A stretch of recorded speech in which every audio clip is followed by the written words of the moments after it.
అదేవిధంగా అనునాద ప్రక్రియ సహాయంతో గాలిలో ధ్వని వేగాన్ని క్యాల్కులేట్ చేసినటువంటి వ్యక్తిగా మనకు డిసి మిల్లర్ అనే వ్యక్తి కనిపిస్తాడు.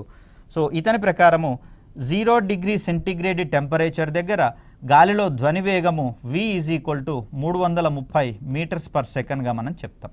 సో ఇది మనకు డైరెక్ట్ క్వశ్చన్ వచ్చేందుకు అవకాశం ఉంది. లేదా v is equal to 330 plus 0.61 into T అనేది అక్కడ ఆ ప్రాంతంలో టెంపరేచర్గా మనం చెప్తాం, మీటర్స్ పర్ సెకండ్గా మనం చెప్తాం. సపోజ్ 20 డిగ్రీల సెంటీగ్రేడ్ దగ్గర చూసుకుంటే మనకు ఇది కొంచెం 332 మీటర్స్ పర్ సెకండ్గా ఉండేందుకు అవకాశం ఉంది. సార్ మనం ఇక్కడ 330 మీటర్స్ పర్ సెకండ్గా చెప్పుకున్నామంటే ఇది 0 డిగ్రీ సెంటీగ్రేడ్ దగ్గర టెంపరేచర్ పెరుగుతూ పోతున్నటువంటి సందర్భంలో దాన్ని 0.61తో మల్టిప్లై చేసి 330కి యాడ్ చేసినట్లయితే ఒక నిర్దిష్ట ఉష్ణోగ్రత దగ్గర మనకు గాలిలో ధ్వనివేగం అనేది తెలుస్తుంది.